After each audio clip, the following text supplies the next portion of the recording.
अऊज़ु बिल्लाहि मिनश शैतानिर रजीम बिस्मिल्लाहिर्रहमानिर रहीम। Dear viewers, मैं हूं अब्दुल बासित और आज हम करेंगे exercise 9.1 class first year mathematics का। हमने चैप्टर 9 स्टार्ट किया हुआ है, जिसकी हमने फर्स्ट एक्सरसाइज जो 9.1 वो हम कंप्लीट कर चुके हैं और उससे रिलेटेड जितने टॉपिक थे और उसके एक्सरसाइज के क्वेश्चन हमने पहले 5 लेक्चर में कंप्लीट किए। हमने मुकम्मल डिटेल के साथ और कॉन्सेप्चुअल और इंतहाई आसान मेथड से हमने इन क्वेश्चन को सॉल्व किया है। तो वो उनके लेक्चर्स की वीडियो मेरे चैनल पर मौजूद है और उनका लिंक डिस्क्रिप्शन में मौजूद होगा। वहां जाकर आप वो पहली जो वीडियो आपके लेक्चर मिस हो चुके हैं जिन बच्चों से, वो जाकर वो देखें तो उनके लिए कॉन्सेप्ट बेहतर हो जाएंगे। और तो आज हम शुरू करते हैं एक्सरसाइज 9.2। तो इस एक्सरसाइज के जितने कॉन्सेप्ट होंगे आज हम उनको रिलेटेड उनको देखेंगे। फिर उसके बाद अगर हमारी वीडियो की लेंथ इतनी ज्यादा ना हो और हमारे पास टाइम हुआ तो इंशाल्लाह हम एक्सरसाइज के क्वेश्चन भी कुछ ना कुछ सॉल्व करेंगे। तो चलिए देखते हैं कि एक्सरसाइज 9.2 में क्या है। तो इससे पहले एक्सरसाइज 9.2 शुरू करने से पहले कुछ छोटी सी डिफिनेशन हैं, 2-3 जिनको समझना हमारे लिए जरूरी है, जो कि इंपॉर्टेंट है पेपर पॉइंट ऑफ व्यू से। उसमें से पहली एक्सरसाइज है पहली एक्सरसाइज है एक्सरसाइज हो रही पहली डिफिनेशन है को टर्मिनल एंगल। ये ज्यादा लेंथी हो गया काफी, इसकी मैं इसको थोड़ा छोटा कर लेता हूं। जी बेटा, चलिए अब हो गया। अब देखते हैं जी, अब देखें को टर्मिनल एंगल। ये कुछ बोर्ड्स में लास्ट टाइम आ भी चुकी है। तो देखते हैं को टर्मिनल एंगल्स क्या होते हैं, यानी डिफाइन को टर्मिनल एंगल या व्हाट इज द को टर्मिनल एंगल्स। तो ऐसे एंगल्स के जिनके इनिशियल आर्म और टर्मिनल आर्म दोनों सेम हो, यानी उनकी इनिशियल साइड और टर्मिनल साइड जो है वो सेम हो, उनको बोलते हैं को टर्मिनल एंगल। यानी there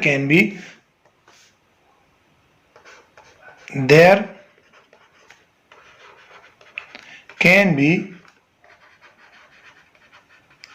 many angles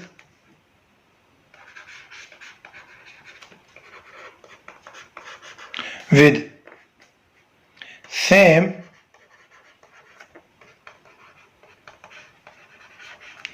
initial and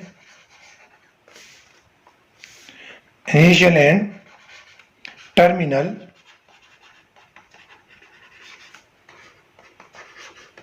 side. These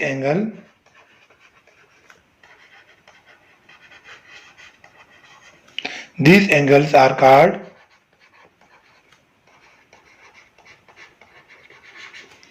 co-terminal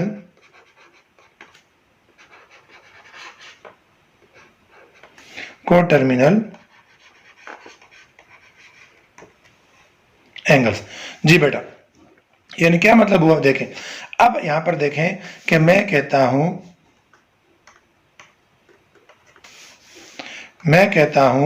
कि मेरे पास एक रे है, ये ठीक हो गया, यानी ओ पी, कोई एक और रे है ओ क्यू, और इन दोनों का पॉइंट ऑफ इंटरसेक्शन जो है वो सेम है, यानी ओ पर है। अब अगर मेरे पास एक एंगल है थीटा, और अब क्या हुआ कि यही एंगल, यानी कि इसी एंगल ने मूव करना शुरू किया और इसकी कंप्लीट रोटेशन कंप्लीट हुई और फिर से दोबारा यहां पर आ गया। ठीक है, तो अब एंगल पहले थीटा था और उसमें कंप्लीट रोटेशन ऐड हुई, यानी थीटा प्लस 2 पाई।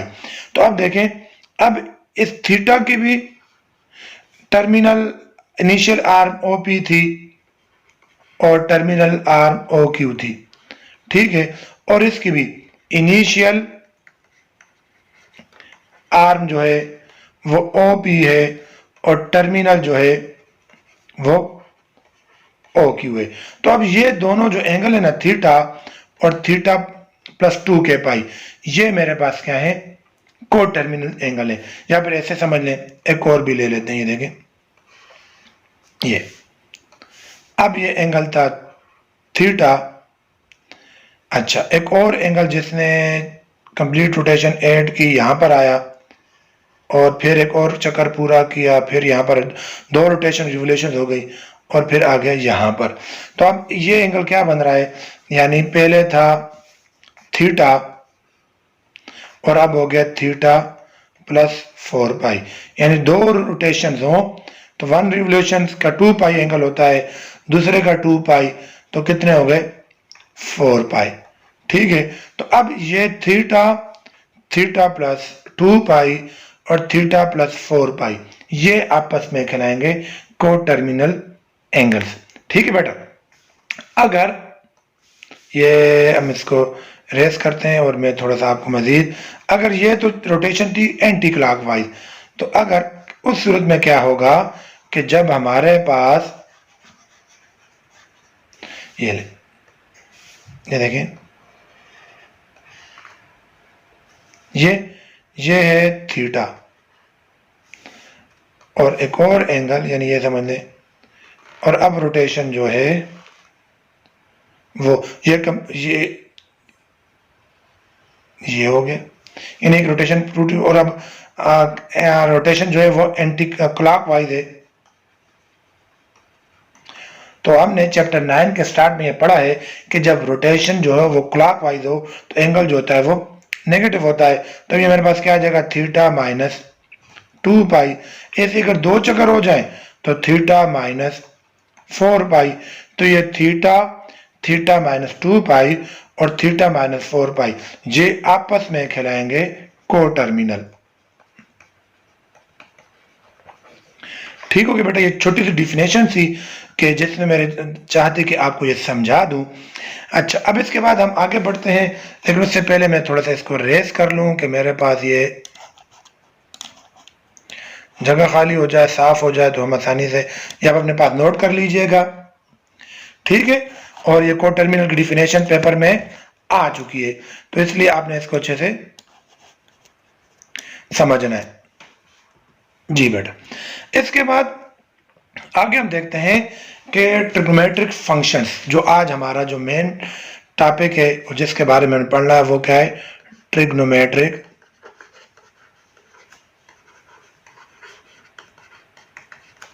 फंक्शन।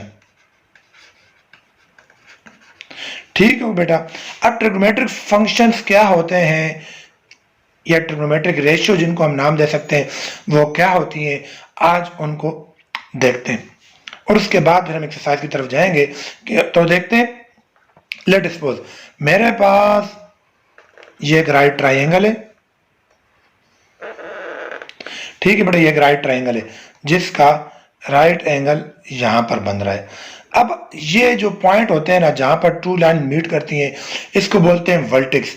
ये एक वर्टेक्स हो गया, एक वर्टेक्स ये हो गया और एक वर्टेक्स ये हो गया। अब इन वर्टेक्स को आप अपनी मर्जी से कोई भी नाम दे सकते हैं, यानी चले मैं नाम दे देता हूं इसको ए, इस वर्टेक्स को नाम दे देता हूं बी और इसको नाम दे देता हूं सी।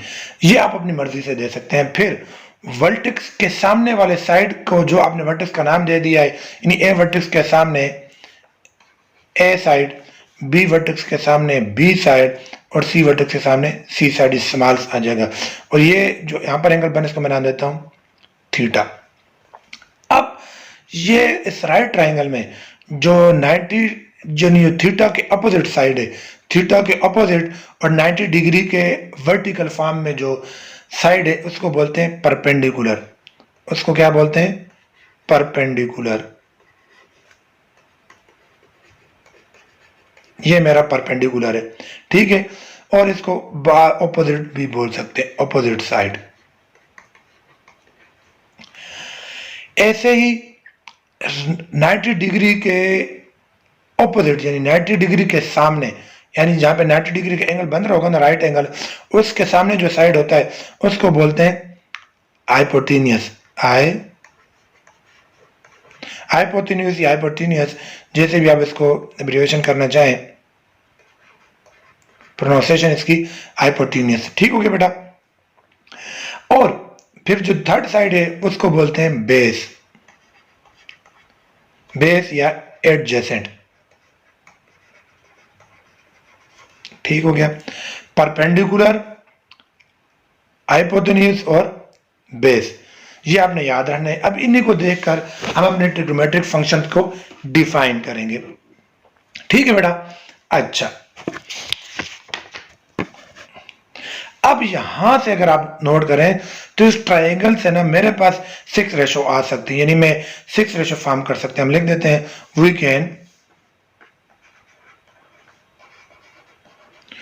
Can form 6 ratio. कौन कौन सी, अब आप पहले देखें, मैं ए बाई सी यानी ए परपेंडिकुलर हाइपोटेन्यूज की रेशो बन सकती है ए बाई सी। मेरे पास B by C base hypotenuse की बन सकती है बी बाई सी।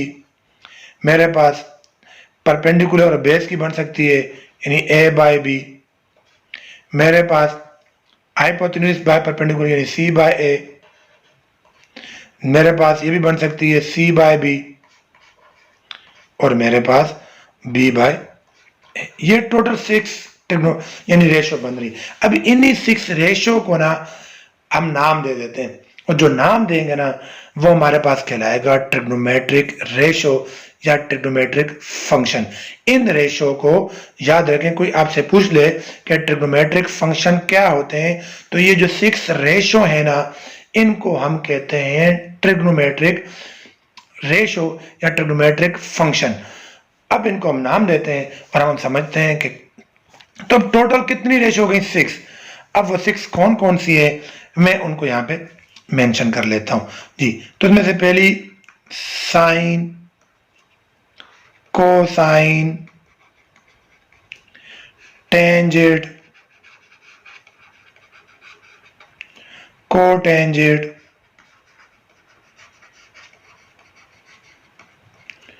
सीकेंड, कोसीकेंड।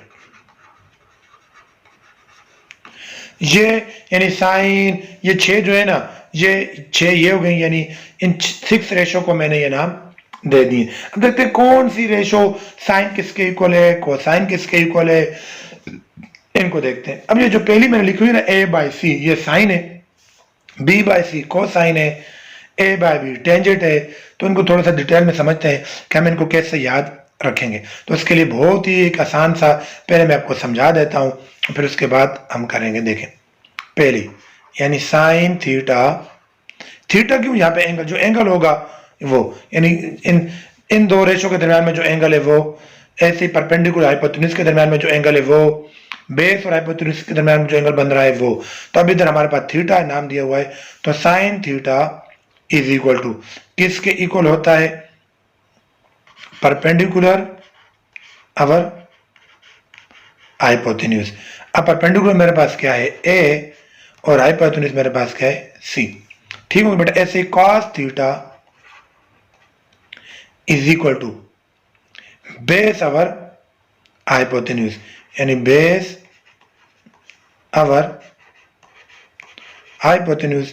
तो बेस मेरे पास बी है और हाइपोटेन्यूज मेरे पास सी है।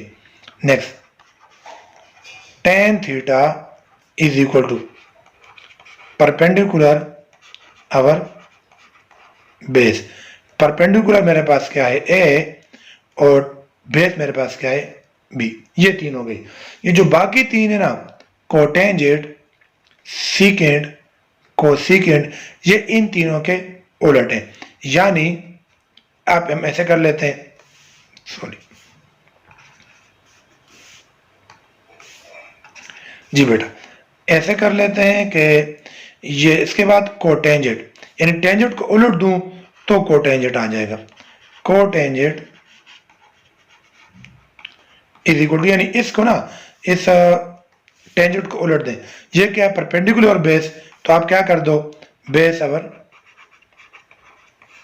परपेंडिकुलर यानी बी बाय ए। अच्छा, फिर इसके बाद सीकेंट यानी सीकेंट थीटा, ये कॉट, शॉर्टकट में इसको हम कह देंगे कॉट थीटा। ये मार्कर ये कि यूज करेंगे थोड़ा सा लुक को अच्छा हो। चले, इसके बाद क्या है,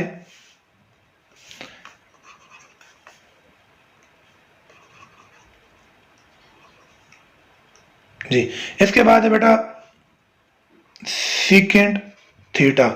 तो सीकेंट थीटा यानी कॉस को उलट दें तो सीकेंट आ जाता है, यानी कि ये बेस बाय हाइपोटेन्यूज है, तो ये क्या हो जाएगा हाइपोटेन्यूज बाय बेस, यानी सी बाय बी। ठीक हो गया बेटा। इसके बाद रह गया कोसेकेंट थीटा। कोसेकेंट थीटा को कैसे याद रखेंगे,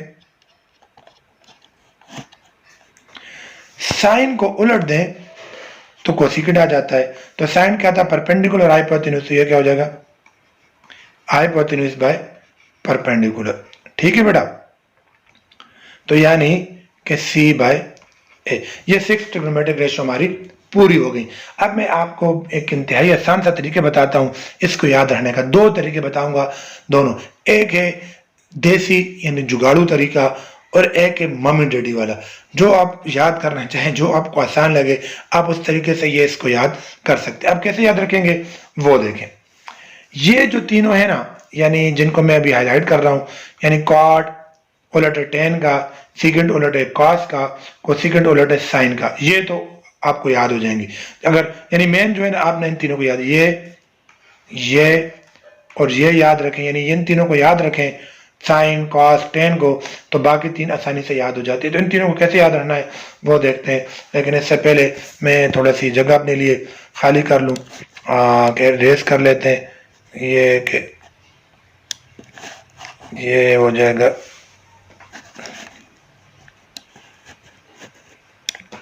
ये हो गया जी। अब आप वैसे देखें जी, अब आप कैसे याद रखेंगे, बहुत ही आसान है। अब देखें, मैं एक सेंटेंस लिखता हूं और आप उसको अच्छे से में लिखता हूं। सलीम परे हट, ठीक है। कुत्ता भौंकता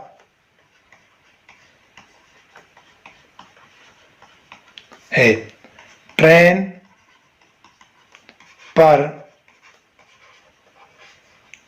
बैठ। ठीक है बेटा, अब इसमें ये देखिए एक जुगाड़ू से, यानी एक सेंटेंस आप याद कर लें तो आपको ये याद हो गए, एस से साइन, पी से परपेंडिकुलर और एस से हाइपोटेन्यूज, यानी sine theta is equal to perpendicular hypotenuse. C से कॉस, बी से बेस और एस से हाइपोटेन्यूज, यानी cos theta is equal to base और हाइपोटेन्यूज। टी से टेन, पी से परपेंडिकुलर, बी से बेस, यानी tan theta is equal to perpendicular और बेस हो गया। ये सेंटेंस हो गया।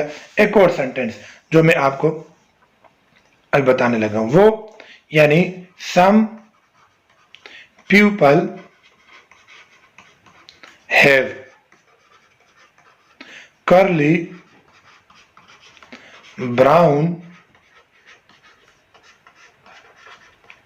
Hair, teeth, properly brushes। ठीक है बेटा, अब इसमें यानी एक मम्मी डैडी वाला सेंटेंस है, आपको ये आसान लगता तो ये याद कर लें, और अगर आपको ये आसान लगता तो ये याद कर लें। अब इसमें कैसे, आप देखें ना, एस से साइन, पी से परपेंडिकुलर, एच से हाइपोटेन्यूज, यानी sine theta is equal to perpendicular hypotenuse. ऐसे ही सी से कॉस, बी से बेस, एच से हाइपोटेन्यूज हो गया, टी से टीथ, पी से परपेंडिकुलर और बी से बेस। एक और ही उर्दू में जुगाड़ू तरीका कि उर्दू में हम कैसे याद रखेंगे, तो उर्दू में आपने 10वीं क्लास में ये पढ़ा होगा और ये चीज आपके जहन में होगी कि परपेंडिकुलर को उर्दू में कहते हैं अमूद, ये तो नजर आ रहा है अमूद। बेस को कहते हैं कायदा और हाइपोटेन्यूज को कहते हैं वितर। ठीक है बेटा, यानी परपेंडिकुलर को कहते हैं अमूद उर्दू में, बेस को कहते हैं कायदा और हाइपोटेन्यूज को कहते हैं वितर। तो अब आप देखें कितना आसान है ये। आप बस एक सेंटेंस याद रखें। सर कौन सा सेंटेंस? बस आपने क्या करना है, और आप याद रख लें, ये याद रख लें, मैं ये कलर अच्छा सा ले लूं क्या, बस आप याद कर लें। उ कु अक, ऊ कु अक। सर ये क्या है? ऊ कु अक क्या है? ऊ कु अक बेटा जादू है। वो कौन सा जादू है ये देखें। आइन से, यानी ये मैं कलर चेंज करूं कि अब अपने ओरिजिनल कलर पे आ जाऊं। देखें आइन से अमूद, वाव से वितर। अमूद बेटा वितर जो है वो साइन है, ठीक है बेटा। अच्छा, काफ से कायदा, वाव से वितर, यानी काफ से कायदा वाव से वितर, ये क्या है? कॉज है, ठीक है, ये आपके कॉज है। और आइन से अमूद, काफ से कायदा, ये आपका टेन है। ऊ कु अक साइन कॉस टेन, यानी ये आपने याद रखना। उर्दू में याद है ऊ कु अक हो गया। तो बेटा इंशाल्लाह इस तीनों में से जो आपको आसान लगता है आप उसको ध्यान में बिठा लें, क्योंकि ये बहुत ज्यादा यूज होना है हमारी एक्सरसाइज में। जी, तो ये हमारी ट्रिग्नोमेट्रिक फंक्शन थी और ये क्या होती है इनको हमने समझा। अब हम आगे बढ़ते हैं, लेकिन उससे पहले थोड़ा सा फिर अगेन हमारा पेज भर चुका है, तो इसको रेस करते हैं। तो उम्मीद है आपको अच्छे से समझ आ रही होगी और आपके कॉन्सेप्ट क्लियर हो रहे होंगे। तो बस अगर आपको कॉन्सेप्ट क्लियर हो रहे हैं और आपको अच्छा लग रहा है तो बेटा मेरी हौसला अफजाई के लिए आप मेरे चैनल को सब्सक्राइब जरूर करें और वीडियो को वॉच करते रहें और कमेंट्स में बताएं कि आपको कैसे लग रहे हैं ये क्वेश्चन सॉल्व करना। जी, अब इसके बाद कुछ ट्रिग्नोमेट्रिक आइडेंटिटीज हैं, वो हम इंशाल्लाह जब हम एक्सरसाइज 9.2 के कुछ क्वेश्चन करेंगे ना, क्वेश्चन नंबर 3 या 4 पर पहुंचेंगे तब मैं वो करवाऊंगा। अब हम जो हमारा मेन क्वेश्चन है ना, क्वेश्चन नंबर 1, उससे रिलेटेड जो हमारी बातें हैं हम उनको समझते हैं। बेटा बहुत ही इंपॉर्टेंट, यानी आपका चैप्टर नंबर 9 से लेकर चैप्टर नंबर 14 तक और आपकी सेकंड ईयर में, थर्ड ईयर, फोर्थ ईयर, जब तक आप पढ़ रहे हैं, आज जो हम चीज समझने लगे हैं ये इंतहा की इंपॉर्टेंट है। इसको आपने कभी भी नहीं भूलना और इसको ये यूज होती रहेगी, तो इसलिए इसको अच्छे से आज समझे। अगर वीडियो की लेंथ थोड़ी ज्यादा भी हो जाती है तो परेशान ना हो, क्योंकि आज हमारा कॉन्सेप्ट क्लियर होने लगा है। अब देखें बेटा, इन ट्रिग्नोमेट्रिक रेशियो को असल में अब बात आती है सर्कल पर, यानी जो कुछ भी है वो सर्कल ही है। ये सर्कल ही मेरा ऐसा बन गया है। मैं देखता हूँ अगर यहाँ शेप से कोई अच्छा सा सर्कल बनता है तो हम यहाँ से बना लेते हैं कि ये मेरे ख्याल में कुछ है तो सही, तो इसको ड्रा करते हैं और देखते हैं कैसा बनता है हमारा। वाह, ये तो बड़ा जबरदस्त बन गया, बहुत अच्छा। इसकी तो मुझे उम्मीद भी नहीं थी कि मैं इतना अच्छा सर्कल ड्रा कर लूंगा, क्योंकि कभी मुझसे सर्कल अच्छा से ड्रा नहीं हुआ। जब भी पढ़ते वक्त भी और पढ़ाते वक्त भी स्कूल में, अकेडमी में, मैथ से सर्कल ड्रा ठीक नहीं, शेप्स में मैं बेहद ही खोटा हूं। तो जी देखते हैं अब ना। अच्छा, ये सर्कल था पूरी, अब सर्कल के पूरा एंगल कितना था? 360, और इस सर्कल की पूरी पैमाइश करना मुश्किल थी। फिर क्या किया साइंटिस्ट ने कि अपनी आसानी के लिए इसको डिवाइड कर दिया 4 हिस्सों में। जी, कैसे 4 हिस्से में डिवाइड किया? ये ले,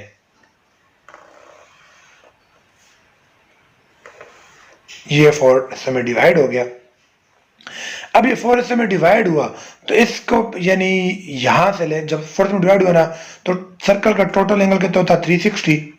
यहां से स्टार्ट करूं और एंटी क्लॉकवाइज जाऊं तो ये 4 हिस्से बन गए हैं। तो 360 को 4 पे डिवाइड करें तो मेरे पास आता है 90, मतलब हर एक हिस्सा 90 के एंगल का हो गया। तो ये 0 से 90 हो गया, ये 90 से 180 तक हो जाएगा, 180 प्लस 90 ये 270 हो जाएगा, और 270 प्लस 90 ये अगेन 360 पर पहुंच चुके हैं। अब 0 से 90 वाले हिस्से को नाम दिया गया फर्स्ट क्वाड्रेंट। क्या नाम दिया गया? First quadrant. लफ्ज क्या है मैं यहां पे लिख लेता हूं, क्वाड्रेंट।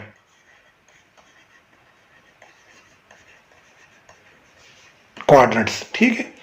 90 से 180 वाले हिस्से को नाम दिया गया सेकंड क्वाड्रेंट, 180 से 270 को नाम दिया गया थर्ड क्वाड्रेंट, और 270 360 का नाम दिया गया फोर्थ क्वाड्रेंट। ये हमारे 4 क्वाड्रेंट्स हो गए जो यूज होते रहेंगे और जिन्हें हमारा पीछा नहीं छोड़ना।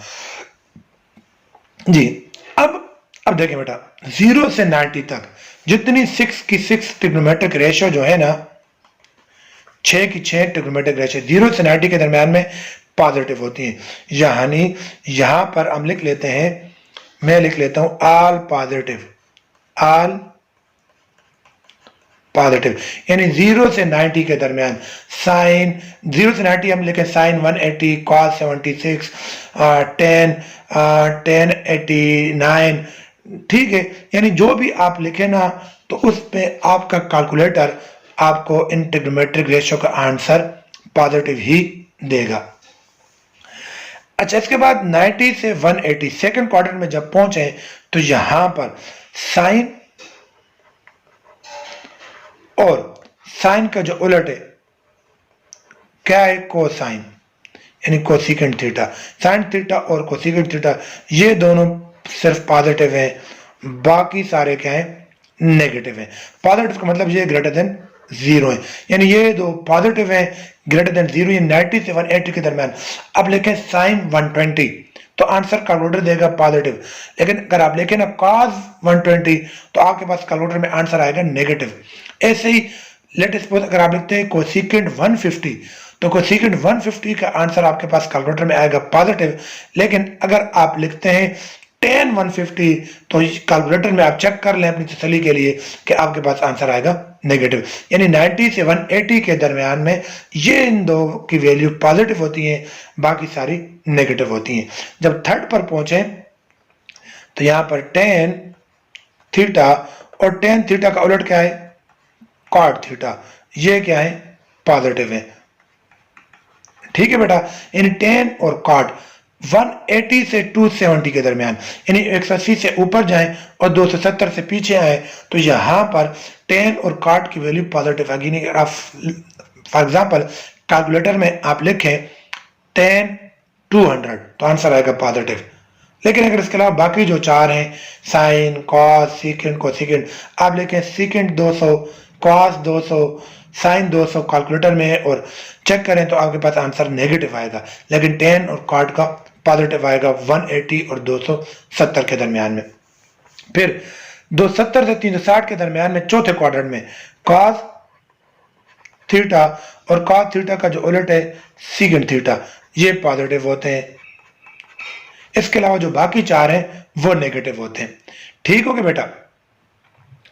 तो अब 270 360 के दरमियान में इन दो की वैल्यू पॉजिटिव आएंगी, बाकी चारों की वैल्यू नेगेटिव आएंगी। तो ये इंतहाई का इंपॉर्टेंट यानी आपका कॉन्सेप्ट है कि कौन से क्वाड्रेंट में कौन सी ट्रिग्नोमेट्रिक रेशियो पॉजिटिव होती है और कौन सी नेगेटिव होती है।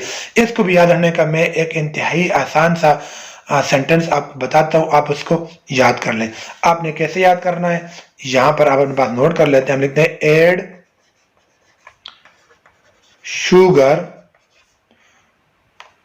एड शुगर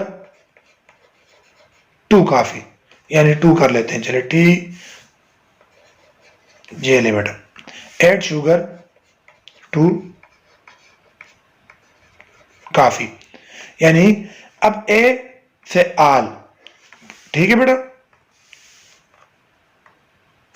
ए से आल, यानी फर्स्ट क्वाड्रेंट में सारे पॉजिटिव, सेकंड क्वाड्रेंट में साइन और साइन का उलट, थर्ड क्वाड्रेंट में tan और tan का उलट, फोर्थ में cos और cos का उलट। तो आपको पता है cos का उलट सीकेंट है, tan का उलट cot है, साइन का उलट cos है। सॉरी, ये क्या हो गया जी, साइन का उलट कोसिकेंट है। ठीक है बेटा, तो ये इस तरीके से आपने याद है एड शुगर टू कॉफी। तो ये सेंटेंस अगर आप याद रखें तो आपको आसानी से याद हो जाएंगे। तो अब हम बढ़ते हैं अपने एक्सरसाइज के क्वेश्चन नंबर 1 की तरफ, एक्सरसाइज 9.2 में, और देखते हैं कि हमें से क्या पूछा जा रहा है। अब आपने ये चीजें सारी ध्यान में रखनी है। पहला यानी कहता है, इसको मैं थोड़ा सा, अगर आपको नजर नहीं आ रहा तो मैं इसको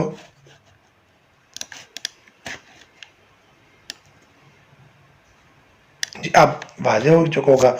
अब आप देखें,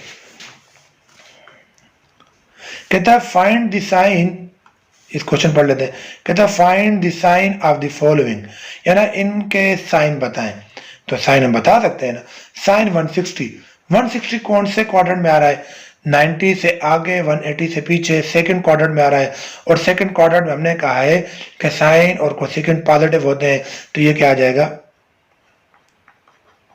पॉजिटिव। ठीक है बेटा, इंतहाई का आसान है। cos 190 यानी 180 से आगे आ रहे हैं और 270 से पीछे थर्ड क्वाड्रेंट में, और थर्ड क्वाड्रेंट में अभी हमने पढ़ा कि tan और cot के अलावा बाकी सारे नेगेटिव होते हैं, तो ये नेगेटिव होगा। ठीक है बेटा, tan 115 90 से आगे और 180 से पीछे थर्ड क्वाड्रेंट, और थर्ड क्वाड्रेंट में tan नेगेटिव होता है, ये आ जाएगा नेगेटिव का साइन। सेकंड 245 कहां पर आ रहा है, 245 ये थर्ड क्वाड्रेंट में आ रहा है, क्योंकि 270 से पीछे यहां पर आ रहा है 254, और हमने पढ़ा कि थर्ड क्वाड्रेंट में tan और cot के अलावा बाकी सारे नेगेटिव होते हैं, तो ये भी क्या हो जाएगा, नेगेटिव हो जाएगा। फिर cot 80 तो फर्स्ट क्वाड्रेंट में आ रहा है, तो फर्स्ट क्वाड्रेंट में तो सारे ही पॉजिटिव है, टेंशन नहीं लेनी, परेशानी की तो बात ही नहीं है, सीधा सीधा बस, ये तो बहुत ही आसान है, पॉजिटिव का साइन जी। कोसेकेंट 297 वो बड़ा आगे निकल गया है, किधर आगे निकल गया है, 270 से भी आगे निकल गया है, 270 से आगे यहाँ कहीं पर आ रहा है, 360 के पीछे, यानी फोर्थ क्वाड्रेंट में कहीं आ रहा है इस क्वाड्रेंट में।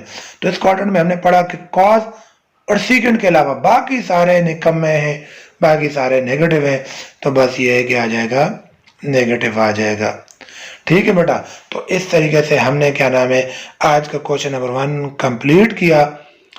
क्या करें, क्वेश्चन नंबर 2 सॉल्व कर लें, चले वो इंशाल्लाह नेक्स्ट वीडियो में करेंगे, कि लेंथ काफ़ी ज़्यादा हो गई है वीडियो की, और आप भी थक जाएंगे पूरे वीडियो देखते देखते। तो आज के लिए इतना ही, अल्लाह हाफिज़, दुआओं में याद रखें, बाय बाय, टाटा।